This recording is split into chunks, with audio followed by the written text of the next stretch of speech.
Assalamualaikum warahmatullahi wabarakatuh.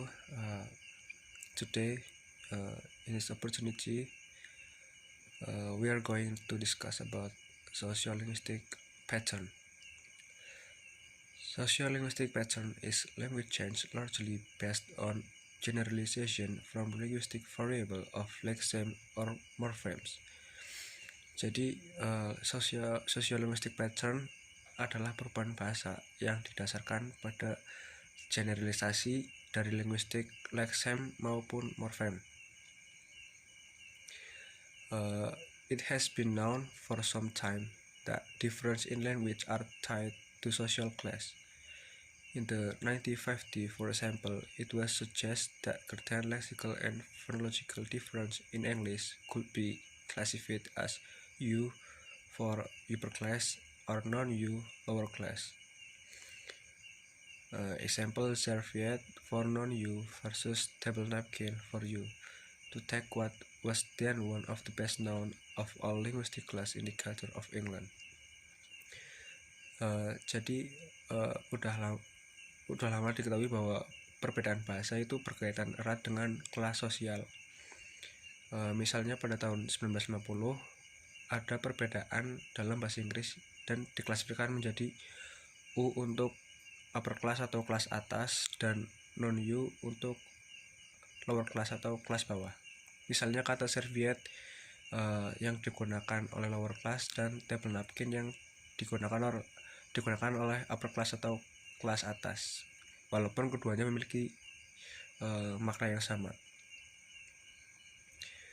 From the 1960s onward, however, socialists turned their attention to the language of cities, where an increased proportion of world population lives in modern times. Indeed, major urban centers around the globe are likely to become even more fertile ground for sociolinguistic investigation in the future. The end of the 20th century has witnessed an unprecedented change in pattern of human settlement worldwide, when for the first time in history more people will live in cities and towns than in rural areas. Jadi pada tahun 1960-an para sosiolinguistik lebih mengarahkan pandangan mereka ke bahasa kota, di mana lingkungannya itu terdapat sekali banyak manusia yang modern dan menjadikan kota sebagai target mereka karena kota itu sebagai lahan yang bagus untuk penelitian. Bahkan di akhir abad ke-20 terjadi perubahan pola pemukiman penduduk. Ketika pertama kalinya dalam sejarah lebih banyak orang tinggal di kota dibandingkan dengan di desa. Overall, then we can expect that the sociolinguistic consequence of urbanization to be quite complex, because urbanization tends to promote linguistic diversity as well as uniformity. Urban environments are often the sites of contact between language as well as dialect. London, for instance, once provided a point of origin for the diffusion of standard English, but now it has become an increasingly diverse city through the influx of overseas migrants from the Caribbean and Asia. As many as 50 different languages may be spoken in part of the city. Similarly, Melbourne, once primarily a monolingual town, now has the large concentration of Greek speakers in the world. Jadi secara umum urbanisasi itu adalah faktor yang membuat keberagaman linguistik, dan kota adalah tempat yang sering jadi kontak atau bertemunya antara bahasa dan juga dialek. Contohnya di London, yang pada awalnya adalah titik awal yang menjadi standar bahasa Inggris, Tetapi sekarang seiring berjalannya waktu, London menjadi kota yang beragam dengan banyak masuknya imigran dari luar negeri. Varieties of English can be divided into two groups with respect to their treatment of this variable. Those that are pronouncing rhotic and those that are not pronouncing non-rhotic. Today in Britain accents that have lost post-vocalic R as a result of linguistic change generally have more prestige than those like Scottish English that preserved it. Jadi keragaman bahasa Inggris dapat dibagi menjadi dua. Di sini dapat dibagi menjadi dua, yaitu rhotic dan non-rhotic. Dan sekarang di Inggris aksen telah kehilangan post-vocalic R akibat perubahan dari linguistik tersebut.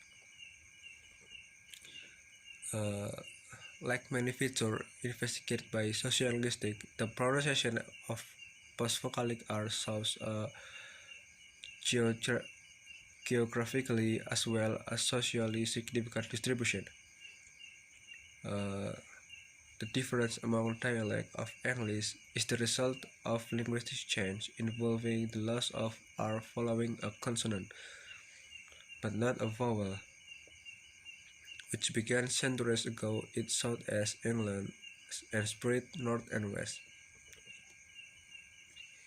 Dan setelah diteliti oleh sosiolinguistik, penggunaan post-vocalic R dapat menunjukkan perbedaan geografis dan sosial yang dimulai berabad-abad lalu di Tenggara Inggris lalu menyebar ke utara dan barat Inggris.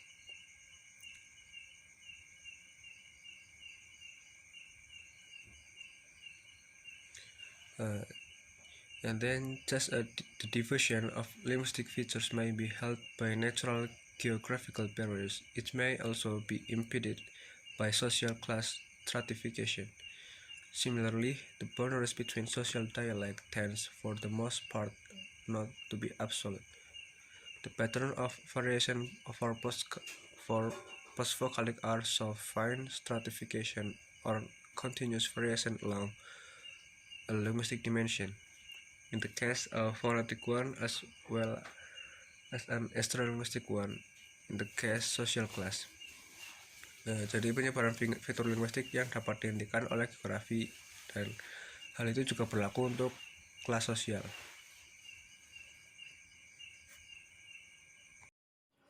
Okay, next is style. The behavior of each social class group varies according to whether its style is casual or formal. Style can range from formal to informal depending on social context, relationship of the participants, social class, sex, age, physical environment, and topic. Although each class had different average score in each style, all group styles shift the same direction in their more formal speech style, that is, in the direction of the standard language. This similar behavior can also be taken as indication of membership in a speech community. All groups recognize the overt greater prestige of standard speech and shift toward in more formal style. Jadi ini menjelaskan tentang tingkah laku setiap kelompok atau kelas sosial itu berbeda-beda menurut gayanya, ada yang casual ataupun formal. Gaya dapat seperti formal hingga informal tergantung pada konteks sosial, hubungan, kelas sosial, jenis kelamin, usia, dan lingkungan, serta topik. Meskipun setiap orang berbeda gaya, namun semua gaya lebih ke arah yang sama dalam gaya bicara yang lebih formal, yaitu bahasa yang standar. Contohnya ya seperti pidato. Next is gender. There are also strong correlation between pattern of social stratification and gender. Number of sociolinguistic studies have found that women tend to use higher status variant more frequently than men. In the Victorian era, speaking properly became associated with being female and with being a lady in particular. That is why Sweet, for instance, consider it far worse for a woman to drop than a man.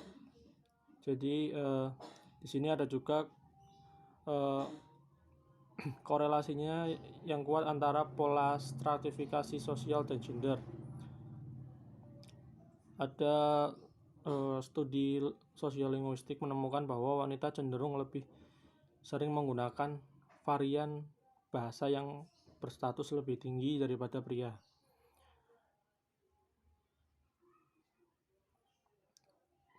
Yang selanjutnya adalah language and age.